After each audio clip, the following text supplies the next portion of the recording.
What's up, everybody? My name's Big Cam, and we're doing something a little bit differently today. It's not a movie review, it's not Comically Boston, and today we are talking about the best movie of 2024 and the best movie that came out in 2024. And this original list I had messed up slightly. It is on LETTERBOXD, the app for movie lovers like myself. Go check me out on there if you haven't, and you can see this full list for yourself. A link in the description down below. But this list initially included all of my first time watches, which was everything that I had seen for the first time in 2024. Not just brand new 2024 movies. So I have a more specific list for 2025, but 2024 was the first time I've done this, but bear with me a little bit, because I watched 177 first time watches this year, and when it comes to just movies watched in 2024, different movies, I watched 347 different movies. And I say that because these lists don't let you add two of the same movie to the list, so this list only includes one-time watches, right? So if we're including rewatches and duplicates and things that I watch multiple times, I think I got up into the 400s for 2024. So I'm very happy with my totals for the year. But I will be trying to watch more first-time watches in 2025. But to kick off this list, there's a whole bunch of really good stuff on this list, so let's see where they fall in the year-end ranking, and I'd love for you to comment below which of these movies is your favorite, right? Because this isn't the best movie, period. It's my best movie of the year. So I'd love to hear what your thoughts on these same movies we're going to talk about today was, and if you have differing opinions, I'd love to hear those down in the comment section below. But let's jump right on into it. So like I said, this list goes on to 177, but where we are going to start today is at number 67. And that would be the worst 2024 movies of the year. And 67 goes to Madam Web, Borderlands, and Atlas, which was a Jennifer Lopez movie on Netflix. Some of the worst movies of the year, and definitely my least favorites. And then you can see Gladiator next to that, and you're like, huh? Why is Gladiator? And then Heat, and there's some other movies below that.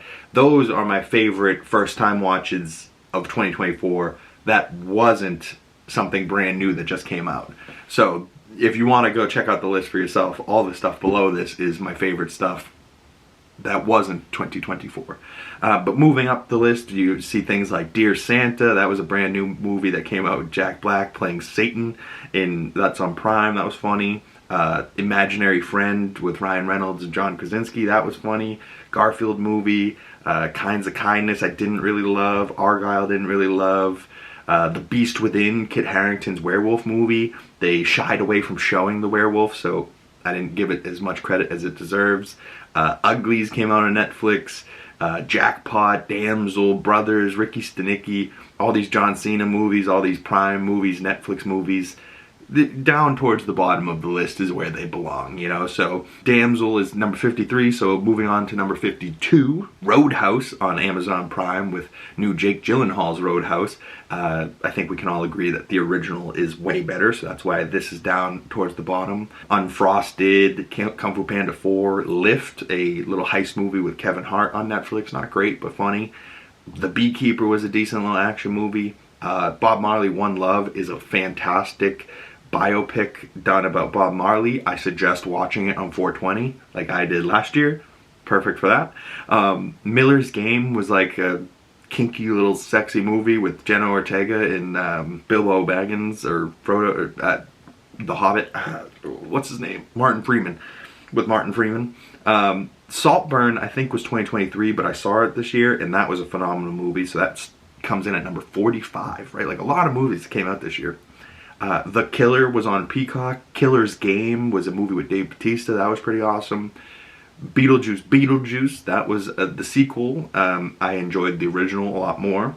Joker Folly a Duel, we won't even discuss if you want to hear my full thoughts on that movie and why it is at 41, review up on the channel currently. Venom 3, Craven, yeah, Sony movies, not great.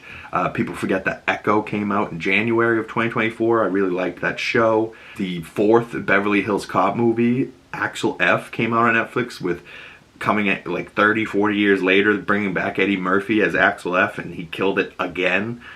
Not as good as the first 3 movies, but Beverly Hills Cop is certainly one of my favorite franchises I got to see in 2024. Coming in at 36, we have Carry On. Just came out recently on Netflix. That was pretty good. The Union, which I believe was also on Netflix with Halle Berry and Mark Wahlberg. That was really good. Wolves, I liked, but isn't going to be getting a sequel on Apple TV+. Woman of the Hour with Anna Kendrick. That was kind of spooky. Fly Me to the Moon. That's on Apple TV+. The Instigators was on Apple TV+. Couple Christmas movies. That Christmas was awesome on Netflix. Red One was pretty good. Drive Away Dolls, it was hilarious. Its initial title was Drive Away Dykes. Very funny. Anyone But You, I think, was the end of 2023, but I saw it this year. I really loved the chemistry between Sydney Sweeney and Glenn Powell. Hitman with Glenn Powell and Ariana Aranya, also very good. Definitely one of my most underrated movies of the year is The Idea of You, and just a movie that I feel like nobody saw but really needs to. Anne Hathaway in that movie is like, it's a rom-com, but it's so good. Agatha All Along, I can't believe this is as low as it is, but phenomenal. That just means my top 20 are really, really things that I enjoyed. The Instigators with Mark Wahlberg and Casey Affleck on Apple TV+, that was hilarious. Transformers 1 was a pretty damn good adaptation for a Transformers movie that was fully animated rather than kind of slightly live action like Rise of the Beasts or the Shia LaBeouf ones when we grew up. Chris Hemsworth as Optimus Prime I didn't really love. Brian Tyree Henry as Megatron was pretty great.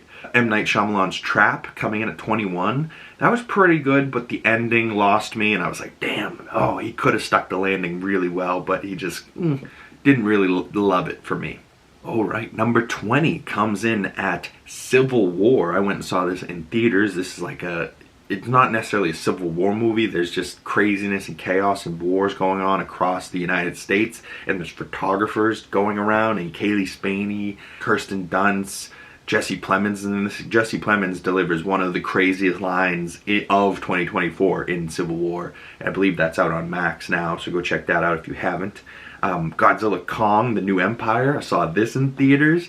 My theater was so devastatingly quiet and nobody was having a good time that I believe that's why this movie sits as low as it does, because it could have been higher. Definitely my favorite Netflix watch of the year and one of the best Netflix projects put out this year. That would be Rebel Ridge, starring Aaron Pierre, the newest addition to DCU, James Gunn's DCU, as Jon Stewart's Green Lantern. So excited to see that, but Rebel Ridge was awesome. Poor Don Johnson's playing a racist cop again, which is hilarious. When I initially saw this movie, I described it as racist white KK cops faces a non-lethal black Rambo. And if you haven't seen this movie and that, piques your interest at all I'm saying is Aaron Pierre crushed that movie.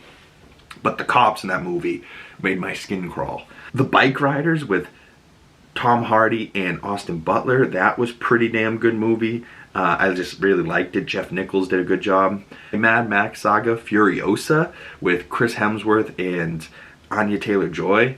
She crushed it as a young Furiosa, and Chris Hemsworth plays a devastatingly cool and interesting villain as Dementis. And George Miller really just knows how to create the world of Mad Max, and it's fascinating.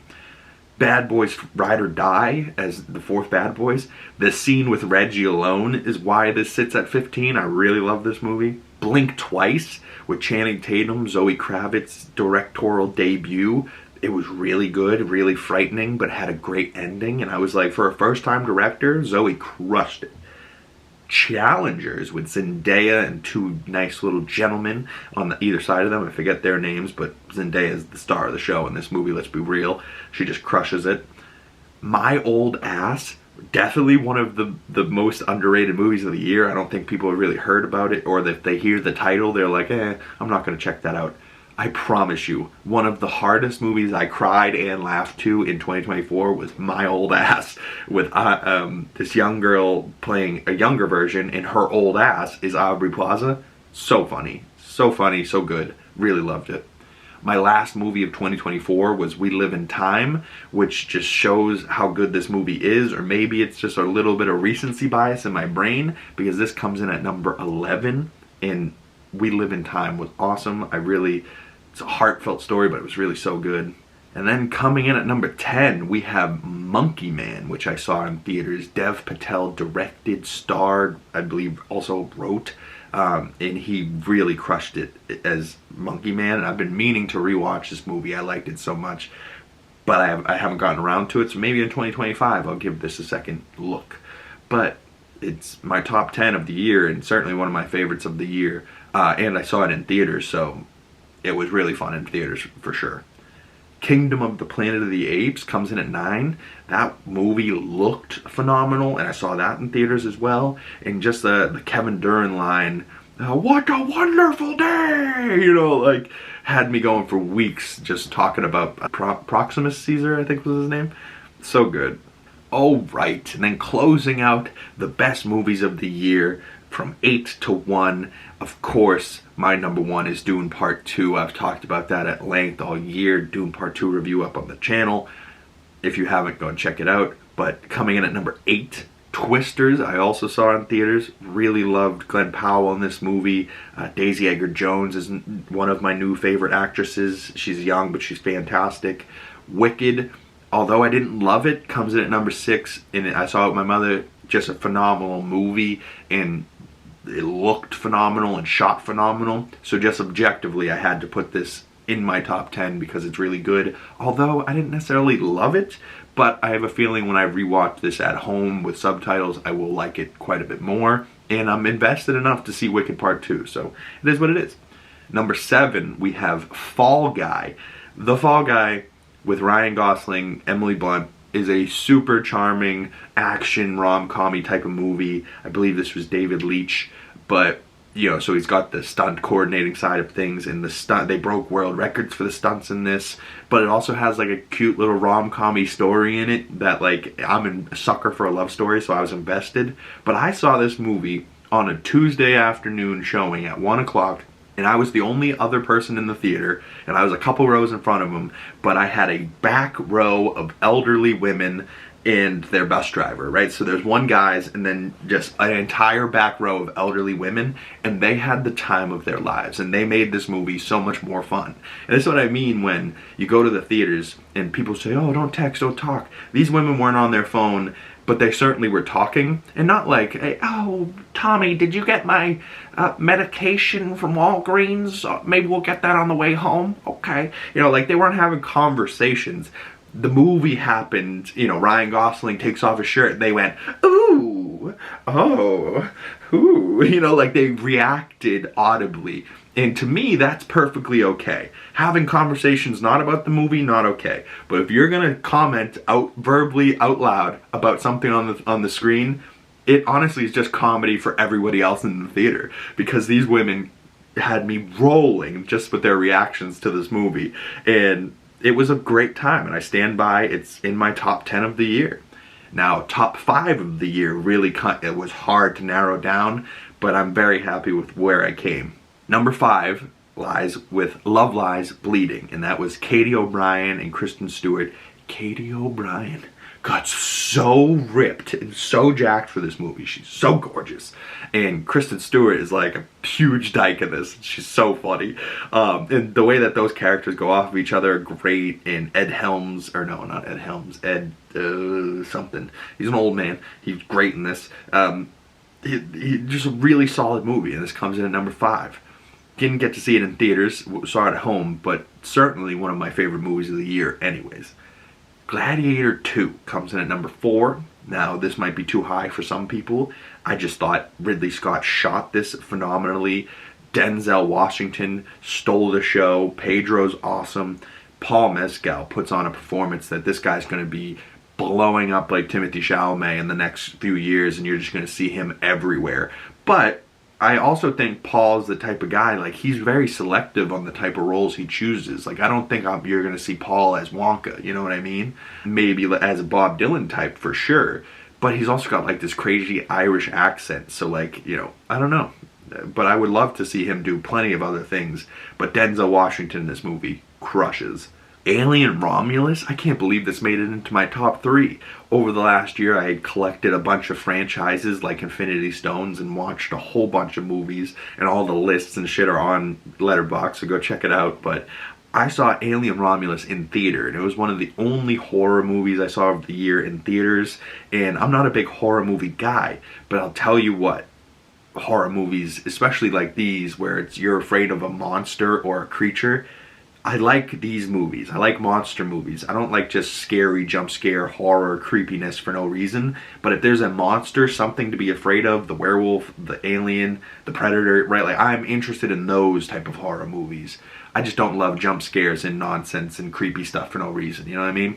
But number 3, I can't believe this came in at number 3. And Isabella Merced's fantastic in this, and Kaylee Spaney crushes. I forget his name, but the guy that plays Andy is phenomenal as well. The Andy, the android. Coming in at number 2 is Deadpool and Wolverine. I mean, that probably shocks nobody. It's just me and Langone, one of my best old pals, went and saw this movie, one of the only movies we got to see in theaters together this year. We normally go and see all of the Marvel movies together, but this was the only Marvel Studios movie of the year, so this was one of the only ones we got to see together. And we had such a good time on opening night, and it was just, you know, all of the nerds on Thursday evening, you know, knowing all of the references and every little cameo comes out, we were cheering, and it sounded like Avengers Endgame in our theater, and it was so much fun. And of course, Dune Part 2, if it doesn't win Best Picture or get nominated, or I feel like Denis Villeneuve deserves Best Picture. Javier Bardem certainly deserves a Best Supporting Actor. Rebecca Ferguson crushes. Zendaya, Florence Pugh's in here. Oh my god, how did I almost forget Austin Butler's Fade Rotha? The moment Austin Butler comes onto screen, and like, you're like an hour in and you're like, fuck, we still have an hour and 40 minutes left. It doesn't matter. I remember seeing this for the first time and like getting to the 2-hour 20-minute mark and being like, there's no way, there's only 20 minutes left? Like, this is insanity. Like, and I went and saw Dune Part 2 3 times in theaters alone. I went with nobody. I went to IMAX, and then I wasn't happy with the seats in IMAX, but the screen looked amazing. So I went and saw it more comfortable the next day. Saw it again in Dolby with the comfy seats. Still great. And then I saw it a 3rd time just at my local theater. But I went back the 2nd time just to see Austin Butler all over again. The Golden Globes come out. This video comes out Sunday afternoon. The Golden Globes are Sunday night, so maybe that will start to show us where the award seasons will, you know, what people are going to get recognized for awards this year. But when it comes to the Oscar, I know Dune Part 2 is the only one that I think deserves Best Picture. Timothée Chalamet deserves a nomination at least for Best Actor. And Fade Rotha, Austin Butler deserves Best Supporting Actor for sure. And Denis deserves a Best Director and a Best Picture for sure. There was no other film this year that made me feel like this movie felt, just from pure astonishment and like entertainment on what was happening on screen, you know?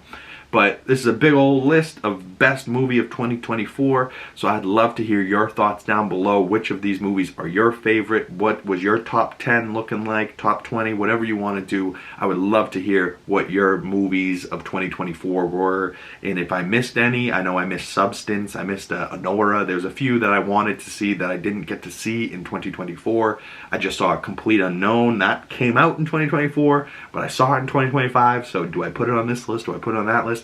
I'm not sure. Comment these things down below to help me out. If you'd like to follow my other social medias, links down in the description below. Thank you guys so much for coming on by. If you'd like to support the channel, the best way to do that is commenting below, liking this video, subscribing if you're new. That goes a long way. Hitting that bell so you don't miss future videos. My name's Big Cam. Once again, thank you guys so much for coming on by, and I will see you beautiful people in the next one. Peace.